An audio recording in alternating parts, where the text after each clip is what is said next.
Assalamualaikum warahmatullahi wabarakatuh. Selamat berjumpa kembali di perkuliahan TF 2103 Mekanika Teknik. Pada pembahasan kali ini ya, kita akan mencoba untuk menurunkan persamaan dinamika Lagrange.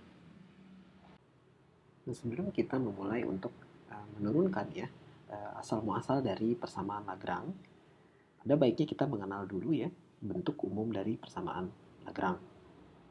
Nah, yang pertama ya, kuantitas utama yang perlu kita ketahui adalah bentuk Lagrangian itu sendiri ya. Jadi Lagrangian atau L ya biasanya dituliskan dalam bentuk huruf L yang sedikit artistik seperti ini ya. L sama dengan T dikurangi V ya. Di mana T di sini merupakan komponen dari energi kinetik dan V di sini merupakan komponen energi potensial ya. Nah, kemudian ya, ketika kita sudah mendapatkan bentuk energi kinetik ya, dan potensial dari suatu sistem ya, kemudian kita susun sebagai dalam bentuk Lagrangian seperti ini ya, L sama dengan T dikurang V. Nah, sekali lagi tujuan dari mempelajari dinamika suatu sistem adalah untuk mendapatkan persamaan gerak ya, dari suatu sistem. Nah, ketika kita bisa mendapatkan persamaan gerak dari suatu sistem, kita bisa mengetahui informasi penting terkait sistem tersebut ya. Misalkan suatu partikel yang bergerak ya mengikuti trajektori tertentu. Ketika kita bisa mengetahui persamaan geraknya, maka kita bisa memprediksi ya pada waktu tertentu posisi partikel ini di mana, kemudian baik itu dia bergerak maju ke depan ataupun histori dari pergerakan partikel tersebut. Ya, jadi misalkan 5 detik yang lalu ya suatu bola misalkan ya yang bergerak mengikuti trajektori tertentu, itu bisa kita kilas balik ya posisinya ada di mana ya misalkan seperti itu. Nah, itu keuntungan jika kita mengetahui persamaan gerak dari suatu sistem ya. Nah, sekali lagi kembali ke sini ya. Jadi ketika kita sudah mengetahui bentuk Lagrangian dari suatu sistem, maka kemudian persamaan ini kita masukkan ke persamaan Lagrange ya, persamaan dinamika Lagrange, yaitu persamaan utama kita ya. Jadi turunan ini ya bentuk Lagrangian, jadi turunan parsial Lagrangian ya terhadap Q dot I gitu ya. Kemudian diturunkan terhadap waktu dikurangi turunan parsial Lagrange gitu ya terhadap posisi ya. Maaf, ini posisi ya. Jadi tidak pakai dot. Posisi oke sama dengan 0 ya. Nah, ini adalah persamaan Lagrange ya. Ini persamaan dinamika Lagrange ya. Dinamika Lagrange. Oke, nah, yang perlu diperhatikan di sini adalah apa ini Q dot I ya. Nah, Q dot I di sini adalah apa yang disebut dengan generalized velocity ya. Kita lihat dari Q dot I ya. Q di sini melambangkan koordinat, dot berarti turunan pertama, koordinat atau posisi terhadap waktu yang berarti adalah kecepatan ya, velocity. Nah, sementara Q di sini adalah generalized coordinate gitu ya, atau koordinat umum. Dalam artian koordinat ini bisa berarti koordinat apa saja, tidak melulu harus selalu kartesian. Bisa itu koordinat bola, bisa itu koordinat silinder ya, bergantung nantinya terhadap jenis ya atau sistem yang kita pelajari ya. Kalau misalkan gerak lurus ya, mungkin koordinat kartesian itu lebih cocok ya atau lebih mudah digunakan. Sementara kalau misalkan kita mempelajari suatu sistem yang bergerak secara sirkular gitu ya, maka mungkin koordinat bola yang lebih tepat gitu ya. Atau pada suatu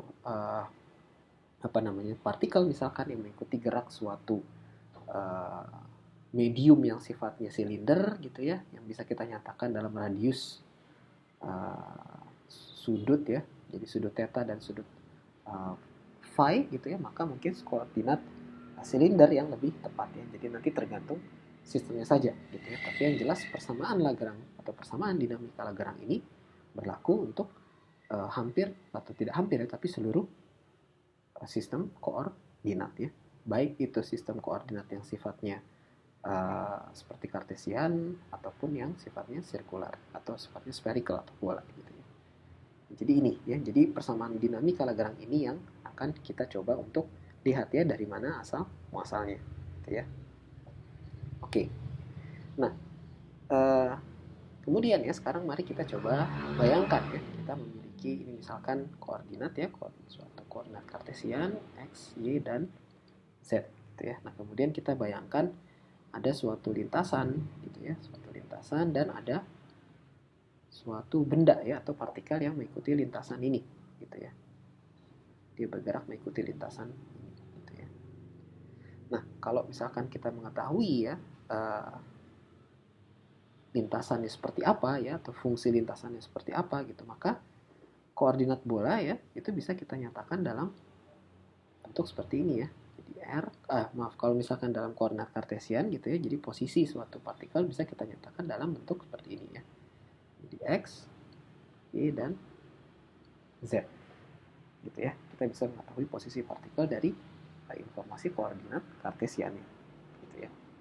Sehingga ketika kita bisa mengetahui posisinya gitu ya, maka dinamika ya atau perilaku dinamik dari suatu partikel itu bisa kita nyatakan dengan menggunakan hukum Newton kedua gitu ya, di mana tentunya total gaya yang terlibat ya untuk membuat si bola itu bergerak adalah sama dengan F ya dikalikan dengan M R ya, ini R double dot gitu ya. Ini mungkin saya tuliskan sedikit lebih rapi gitu ya. M dikalikan dengan ini vektor ya, vektor posisi turunan keduanya, double dot gitu ya. Ini rumus Newton yang terkenal ya. Jadi ini adalah hukum kedua Newton gitu ya, hukum kedua Newton. Nah, namun ya dengan menggunakan hukum Newton ini kita memiliki suatu keterbatasan ya apabila kita berhadapan dengan sistem-sistem yang memang sifat dinamikanya misalkan sangat rumit gitu ya. Kenapa? Karena kita harus mendeskripsikan apa yang disebut dengan gaya pembatas ya, gaya pembatas ya, mudah-mudahan terjemahannya tepat ya, atau yang disebut dengan constraint force gitu ya, constraint force. Nah, contoh gaya pembatas apa? Misalkan pada kasus balok ya, balok yang kasus sederhana ya, balok yang menuruni bidang miring, maka salah satu constraint force adalah apa?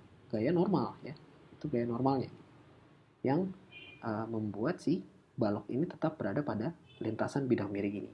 Nah, gaya normal ini harus kita ketahui dia ekivalen dengan apa ya? Tentunya dengan gaya komponen salah satu komponen dari gaya berat ya. Kita tahu ini gaya berat ya, kemudian harus kita pecahkan ya.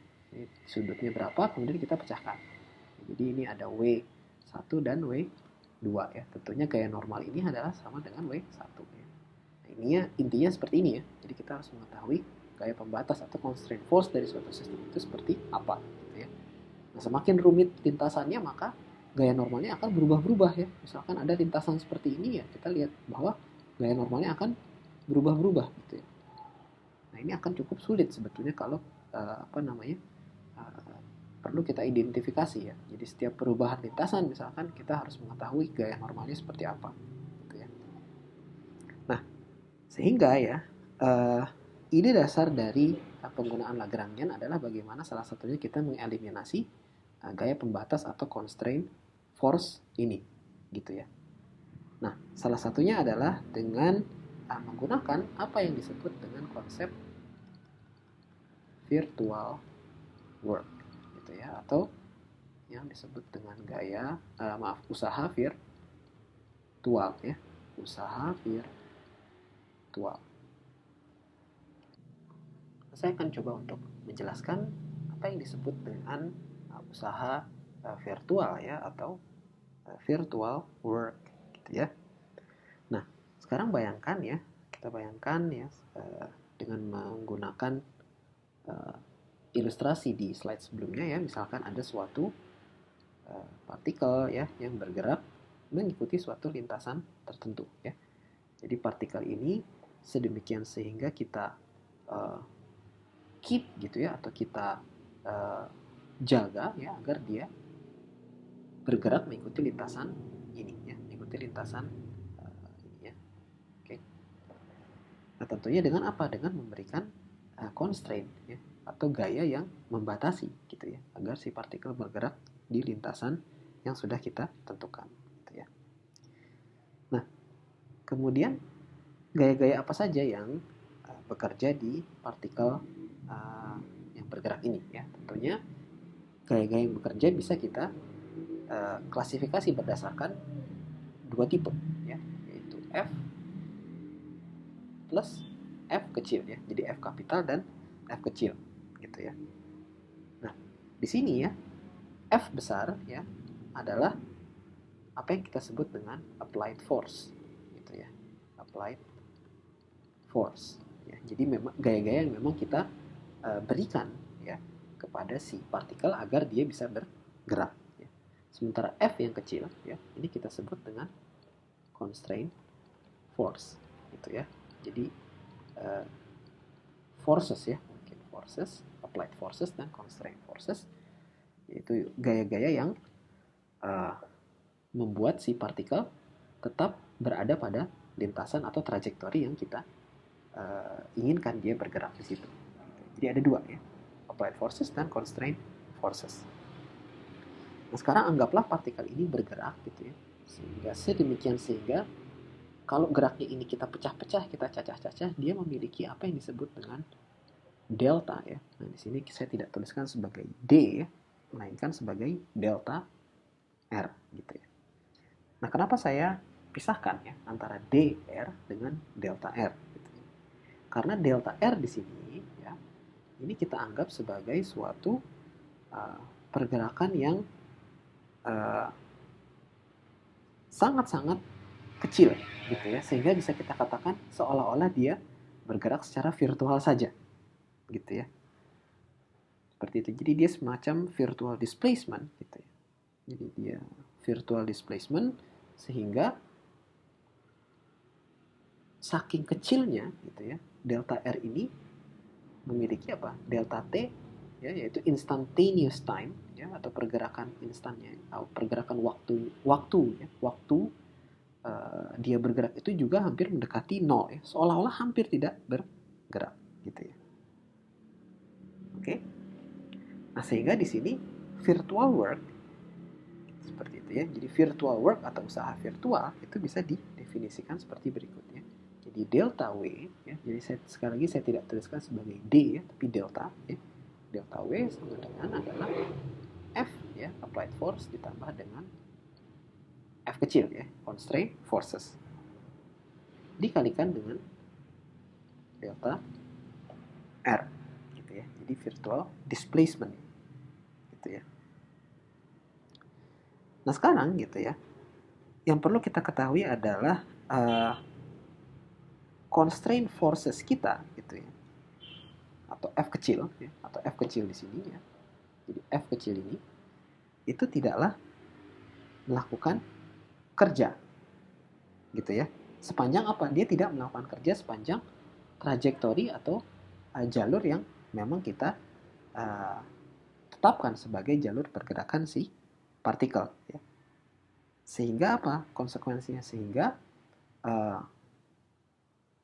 gaya-gaya constraint ya, itu tidak melakukan kerja gitu ya di sepanjang jalur pergerakan si partikel gitu ya.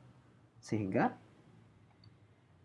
saya bisa tuliskan ya, saya tuliskan sebelah sini ya, seperti berikut ya. Jadi F dot delta R gitu ya, sama dengan 0. Seperti itu ya. Oke, nah ini untuk kerja yang dilakukan oleh constraint forces kita. Nah, kemudian bagaimana kerja yang dilakukan oleh applied forces kita gitu ya. Nah, tentunya ya applied forces ya pasti melakukan kerja ya di sini gitu ya. Nah, namun kerjanya yang seperti apa gitu ya.